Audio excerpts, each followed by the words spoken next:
है शेखावाटी लाइव, धड़कन शेखावाटी की। नमस्कार, आप देख रहे हैं शेखावाटी लाइव। जिले में 3 चरणों में पंचायत चुनाव संपन्न हो चुके हैं। इन चुनावों में मतदाताओं ने कई बड़े चेहरों को पटकनी दी है। इसी संदर्भ में आज हमारी चुनाव विश्लेषण की रिपोर्ट।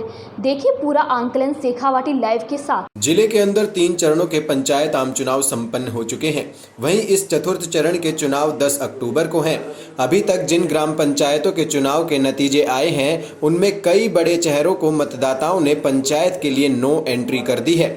वहीं पहले तक ग्रामीण क्षेत्रों में एक ही परिवार या किसी बड़े नाम का दबदबा रहता आया है, उनसे बिल्कुल उलट नतीजे सामने आए हैं। यदि एक आध अपवाद को छोड़ दिया जाए तो दूसरी बात, कोरोना के इस संक्रमण के दौर में भी पंचायत चुनाव में 80% से ऊपर वोटिंग हुई है।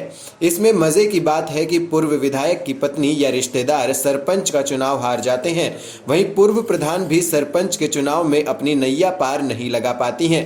वहीं जिले की एक ग्राम पंचायत में 10 साल तक गांव की सरपंचाई करने वाले प्रत्याशी को भी इस बार सिर्फ 19 वोटों का ही मिलना भी चौंकाने वाला है। ये सभी तथ्य भारत के ग्रामीण क्षेत्रों में हो रहे हैं। मजबूत लोकतंत्र के स्तंभ की ओर इशारा तो करते हैं, साथ ही हमारे जो ग्रामीण मतदाता हैं उनकी जागरूकता को भी परिलक्षित करते हैं।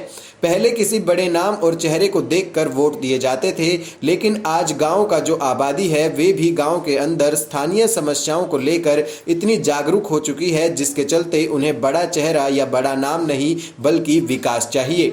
वहीं ग्रामीण क्षेत्रों की समस्याओं को एक दूसरे तक पहुंचाने में सोशल मीडिया ने भी बहुत महत्वपूर्ण भूमिका निभाई है, जिसके चलते ग्रामीण क्षेत्रों के युवाओं में बहुत ज्यादा जागरूकता आई है।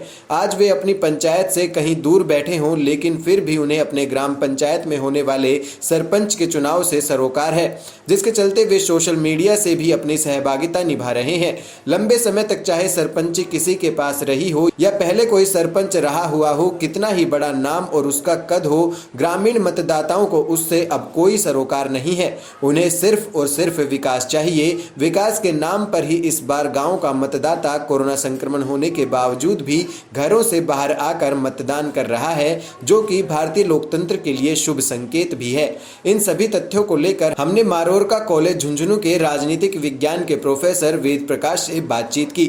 इस परिस्थिति के ऊपर उनका क्या कहना है, सुनिए उन्हीं की जुबानी। लोकतंत्र के सशक्तिकरण के लिए किए गए प्रयास जो है वो जनता जागरूक है और जनता सोशल मीडिया से इतनी जुड़ चुकी है कि देश काल और परिस्थिति की वर्तमान जो समस्याएं हैं उनके दिमाग में वो इंगित है। आज बेरोजगारी है, गरीबी है, पुराने समय के जो विचार और जो समस्याएं थी वो आधारहीन हो चुकी हैं। वर्तमान समय की नई समस्याएं और नई समस्याओं को समाधान के लिए ट्रेडिशनल परंपरा राजनीति में नहीं रही है।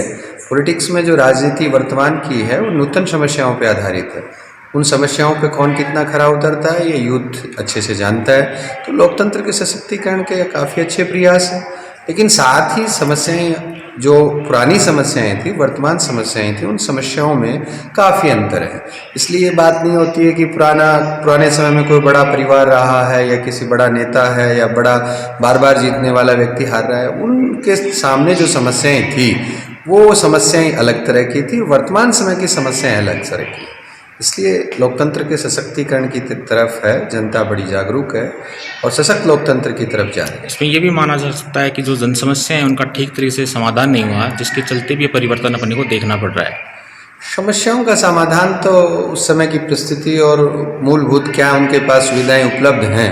हो सकता है कुछ सुविधाएं ऐसी हों कि उनके पास उपलब्ध नहीं हो, कुछ ऐसा जानबूझकर या लापरवाही या प्रबंधन का अभाव रहा हो। समस्याओं का निराकरण तो समस्या विशेष का ध्यान देके ही किया जा सकता है कि कौन सी समस्या किस रूप में उसका क्रियान्वयन किया जा सकता है। यानी सार के रूप में कहा जा सकता है ग्रामीण क्षेत्रों की जो जनता है वो भी जागरूक हो रही है लोकतंत्र में अपने अधिकारों के प्रति। गांधी जी कहा करते थे भारत की आत्मा गांव में बसती है, तो वो तो पुरातन समय से भी है। और भारत में जब तक ग्रामीण लोग जागरूक ही नहीं है, काफ़ी अच्छी भागीदारी रख रहे हैं। अब शहरों की बजाय लोग गांव की तरफ भी पलायन करने लगे हैं, तो समाज का ताना बाना और आधारभूत ढांचा है वो भी बदला है और गांव काफ़ी मजबूत, शहर जो सुविधाएं शहरों में होती थी वो गांव में भी उपलब्ध हैं। तो साफ अच्छा जनजीवन मिल रहा है और मिल रहा है, लेकिन छोटी मोटी कुछ इश्यूज है, समस्याएं हैं। नहीं तो गाँव की अच्छी जिंदगी है, अच्छा जीवन है, अच्छी जागरूकता है और लोकतंत्र के पिलर है।